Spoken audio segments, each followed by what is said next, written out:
Mas com a palavra, então, o senador Fernando Collor de Mello, como primeiro orador inscrito. Em seguida, o senador Ricardo Ferraz. Com a palavra, Vossa Excelência, senador Fernando. Muito obrigado a Vossa Excelência, excelentíssimo senhor presidente desta sessão, senador Jorge Viana, excelentíssimas senhoras senadoras, excelentíssimos senhores senadores. É comum entre os historiadores de ofício a descrição da narrativa histórica como semelhante à trama de um tecido. Os acontecimentos e personagens seriam os fios que se entrelaçam, passando a constituir um tecido, um texto dotado de sentido. E assim como o tecido, a narrativa histórica pode apresentar a cada momento em que é recriada diferentes densidades, diferentes tramas que ressaltam ou obscurecem determinadas passagens. Pode acrescentar até de a trama apresentar vazios por inexistência de dados, mas não podemos admitir a falha intencional, a omissão premeditada que nega àquele que consulta a informação verdadeira.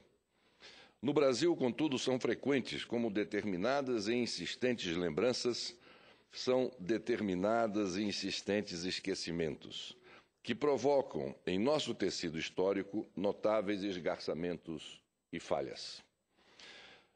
Friedrich Nietzsche dizia que a história só é tolerável para personalidades fortes, pois ela sufoca as personalidades fracas, as principais interessadas naquele esquecimento, diria eu. Como nunca fui classificado no rol das personalidades fracas, permitam-me, as senhoras e os senhores senadores, utilizar esta oportunidade para recompor um pouco da história real do Brasil. Há 25 anos atrás, iniciava meu período na chefia do Executivo brasileiro com o firme propósito enunciado durante toda a campanha eleitoral de 1989, a primeira eleição para presidente depois de quase 30 anos, sem que ao povo pudesse ser dado o direito de escolher livremente o seu presidente, de provocar mudanças no país. Saíamos havia pouco de um período de supressão de liberdade e da cidadania e dávamos os primeiros passos em direção à reconstrução do Brasil, sob uma nova base democrática cuidadosamente esculpida na Constituição Federal de 1988, a Constituição Cidadã. O governo que eu sucedia, marcado pelas personalidades da tríade democrática, constituída por Tancredo Neves, José Sarney e Ulisses Guimarães, tinha como grande mérito ter conseguido evitar retrocessos no processo de abertura democrática. Mas encerrava-se sem avanços significativos em outras áreas, toldado pela inflação e o peso excessivo da máquina estatal, que consumia importantes recursos nacionais, dando pouco retorno ao cidadão.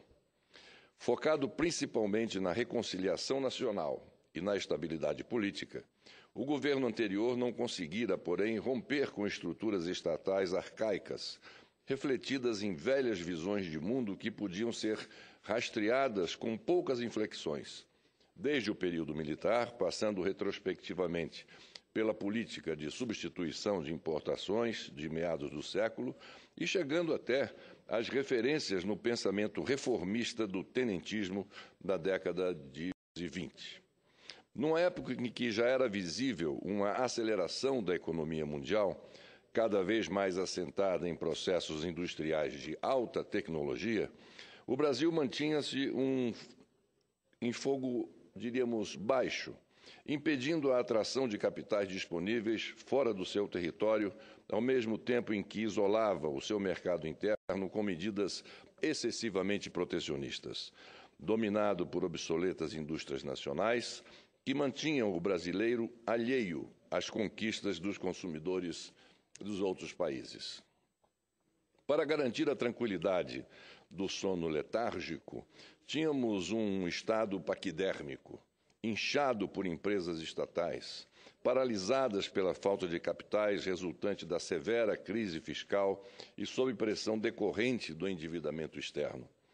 A negociação com os credores internacionais deteriorara-se ao ponto da decretação unilateral da moratória nas obrigações da dívida.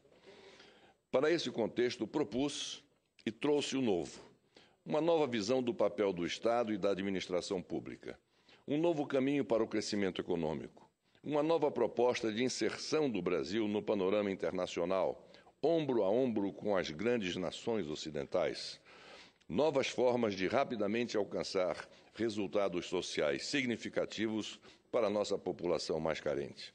Assim, senhor presidente, para quem esteja menos preocupado em rotular determinadas propostas do que realmente entendê-las, é necessário restabelecer algumas verdades. Por exemplo, o enxugamento da máquina estatal que executei não deve ser confundido com a ideia de Estado mínimo, como advogavam na época pensadores rotulados como neoliberais. O Estado brasileiro mantinha até ali, por exemplo, milhares de imóveis e carros oficiais para seus funcionários. Ainda que esses benefícios indiretos pudessem ter feito sentido no início de Brasília, como forma de atrair funcionários para aceitar a transferência para cá, na nova capital, não cabia, 30 anos depois, o Estado agir como imobiliária ou como locadora de transportes, razão pela qual, no meu governo, estabeleci a venda de todos esses imóveis e dos automóveis funcionais, reduzindo-os à quantidade realmente necessária e poupando recursos. Tínhamos um número excessivo de ministérios, com várias atividades sobrepostas e milhares de funcionários, que cuidavam, boa parte deles, de assuntos uns dos outros, sem qualquer relação com as atividades finalísticas das pastas. Determinei várias fusões, eliminando redundâncias e novamente poupando recursos públicos. Reduzi para 12 o número de ministérios e extingui dezenas de empresas e órgãos públicos desnecessários, que há muito haviam deixado de servir ao cidadão e que existiam apenas em função, exclusivamente, da manutenção de seus próprios corpos funcionais. Foi dado o pontapé inicial para o programa de privatização, visando livrar o Estado do ônus de investir em áreas onde o setor privado já demonstrava maior eficiência e maior capacidade de andar com as próprias pernas, sem o custoso abrigo dos recursos públicos. Desse período resultaram histórias vitoriosas, como a Usiminas, a Aços Finos Piratini e a Siderúrgica Tubarão, entre outras, que recuperaram e ampliaram suas operações sob o controle do capital privado, deixando de onerar o caixa público e passando a recolher significativos impostos para benefício geral. Ou seja, nos livramos de empresas deficitárias ou sem capacidade de expansão, mas sem perdê-las como unidades produtivas nacionais. O Estado, do tamanho adequado às suas verdadeiras funções e capitalizado pelas vendas e pela redução de despesas, poderia se concentrar, então, nas atividades onde realmente era necessário: saúde, educação, regulação econômica e áreas de infraestrutura ainda não servidas adequadamente por capitais privados. Tenho orgulho de, no meu governo, nos 2 anos e 6 meses em que tive a honra e o privilégio de governar o país em nome do povo brasileiro, de ter apresentado em cada um dos meses em que exerci a presidência, mensalmente, superávit fiscal. Em nenhum dos meses do meu governo apresentei qualquer tipo de déficit na execução orçamentária. E eu não jogava o superávit de um mês para o outro.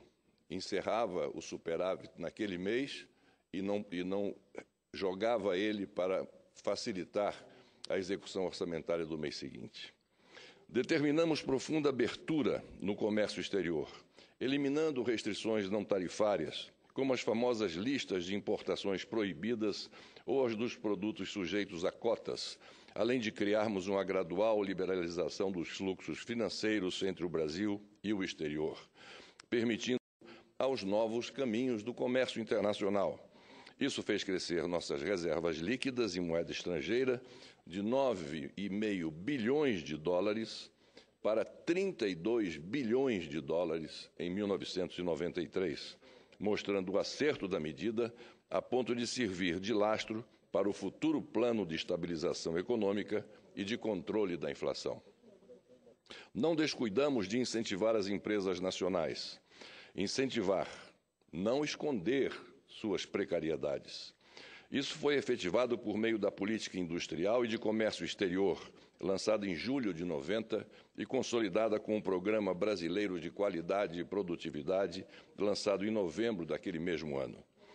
Isso não era uma imposição do Estado mínimo, era sim uma proposta inovadora do protagonismo estatal, bem diferente da rejeição total à presença do Estado na economia, advogada pelos neoliberais. Segundo várias pesquisas realizadas na época, contávamos com o apoio significativo do empresariado nacional e da população brasileira, cuja imensa maioria considerava a liberalização comercial correta. Para o consumidor brasileiro, novos produtos nacionais e internacionais, numa quadra em que ganhou protagonismo o carro importado, o cartão de crédito internacional e a posterior, isso sim é que é o importante, e a posterior instalação de fábricas e montadoras de inúmeras marcas nunca antes acessíveis à população. Para as indústrias, forte empurrão na competitividade, apoiado nas novas tecnologias de produção.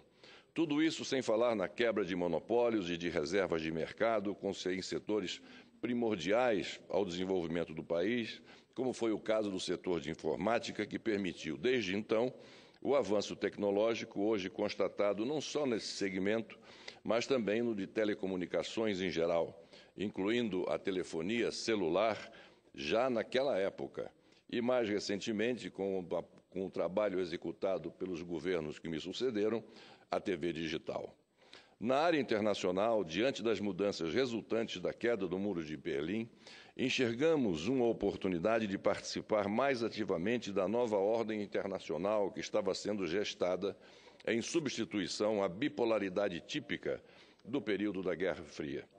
Nossa política externa foi orientada no sentido de buscar acerto com nossos tradicionais parceiros, como a Europa e os Estados Unidos, bem como com os nossos vizinhos, especialmente os parceiros do Cone Sul.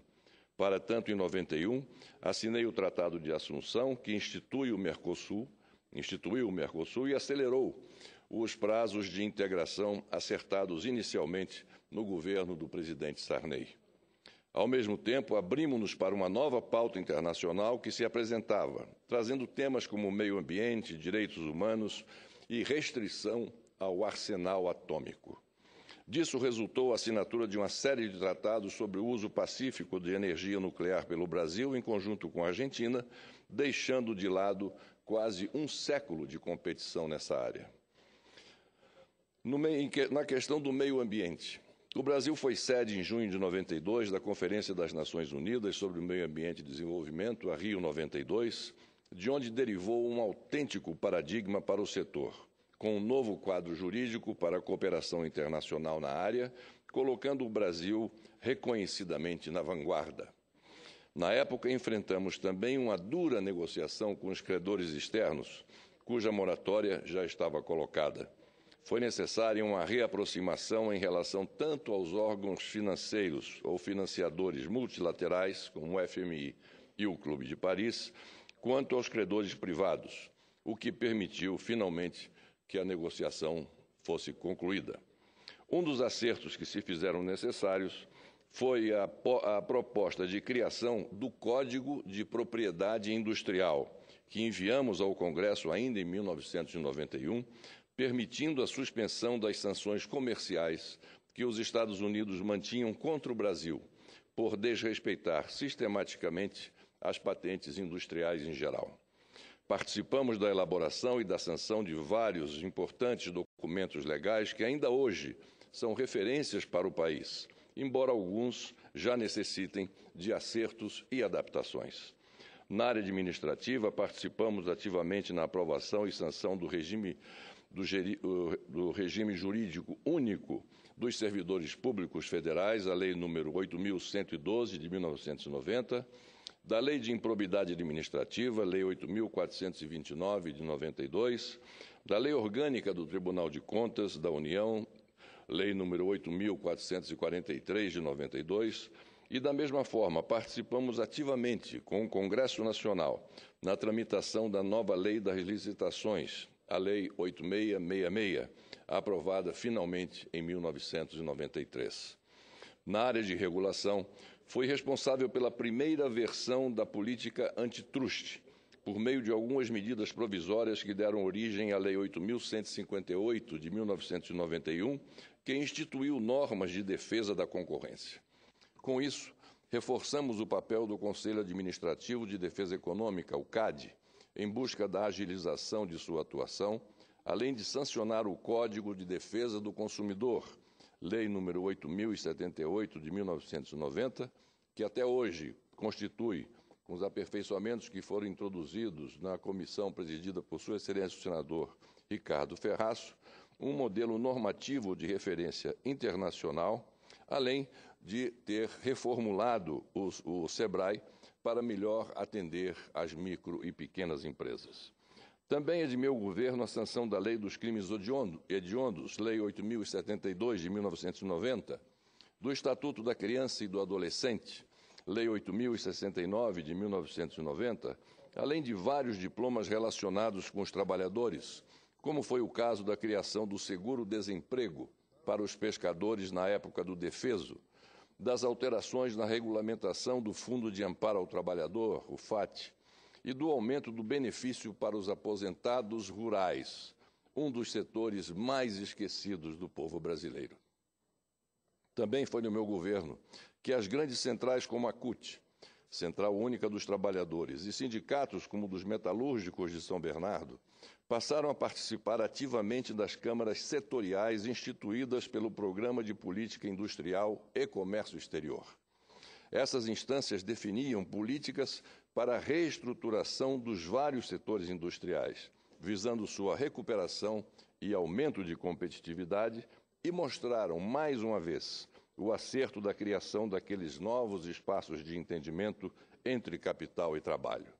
Ademais, a minha iniciativa de aproximação e valorização do agrupamento de trabalhadores que mais tarde viria a constituir a força sindical permitiu que, pela primeira vez na história, um trabalhador e sindicalista viesse a ocupar o cargo de ministro do Trabalho e da Previdência Social.